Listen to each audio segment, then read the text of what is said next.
Bonjour à tous, suite de notre évaluation sur Lilou pour le jour numéro 3. Vous allez voir que ce n'a pas été vraiment facile, donc il va falloir vraiment s'attendre à ce genre de choses. Je vais vous montrer ce qui s'est passé. On s'en sort bien, malgré tout. J'ai juste filmé, eu le temps de filmer le premier trade qui n'a pas fonctionné, mais qui a été protégé finalement. Et puis ensuite, je suis rentré rapidement pour prendre mes gains, mais je n'ai pas enregistré. En tous les cas, je vous ai quand même fait la capture du compte, et vous allez voir que ça c'est quand même bien fini. Voilà, on était donc sur un niveau intéressant, 14 450 à l'open, et j'avais mis un stop à 100, voilà, $100, comme d'habitude, entre 50 et $100. On essaye de voir un petit peu comment ça réagit, suivant les volumes. Là, il y a eu une petite accélération, donc j'ai pris le trade en cours.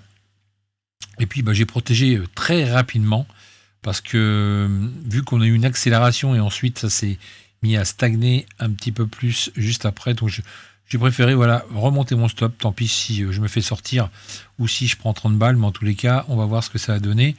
Le niveau a bien été cassé, hein, le petit niveau, la résistance qui était ici sur la zone bleue a été cassée, vous voyez, on voit bien les volumes. Donc voilà, après qu'est-ce qu'il fallait faire? Il fallait juste attendre de voir ce qui allait se passer sur ce trade.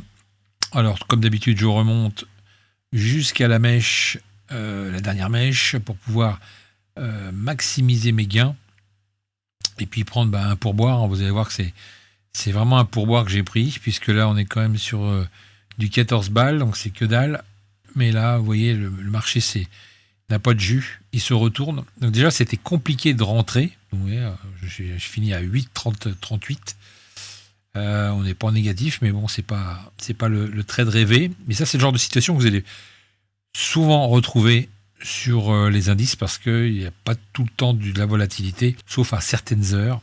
Mais effectivement, pour faire du gain et accomplir son objectif, il faut être dans le bon timing, et c'est ça qui est le plus compliqué dans le trading. C'est pas forcément la technique, c'est le timing, et puis les émotions, à gérer vos émotions.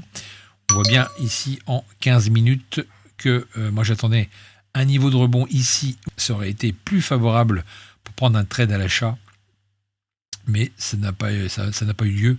C'est monté un peu plus haut. Voilà, donc je mets en pause, tac. Et finalement, à la fin, il y a eu une accélération quand même. Je suis passé à 3 micro-lots, vous voyez.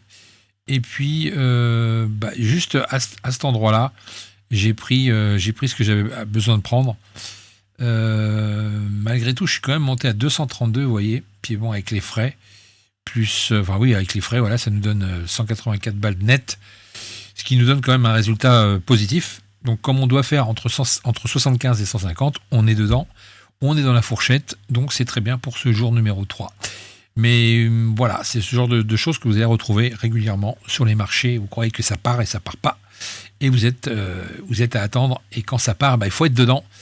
Et finalement, le trade était allé beaucoup plus haut. J'avais donné 14 700 pour le matin à l'équipe d'FX Corp dans le groupe, et on a dépassé effectivement ce niveau en fin de séance. Donc merci le Nasdaq, mais je n'étais pas, pour moi, j'étais pas sûr du résultat, j'étais pas sûr de l'analyse que j'avais faite. Je me suis dit, s'il n'y a pas de jus là, ça ira pas plus haut. Dans tous les cas, on ne sait jamais ce qui se passe dans le trading, et c'est ça qui fait toute la beauté du trading, c'est de pouvoir mettre des plans et des analyses en place, et de voir quand ça fonctionne, et quand ça fonctionne, c'est un réel plaisir. En tout cas, voici le jour numéro 3, on est tout à fait dans le bon timing. On a 3 jours de trade, on a fait quand même 25 707 $, et je vous retrouve pour la vidéo suivante.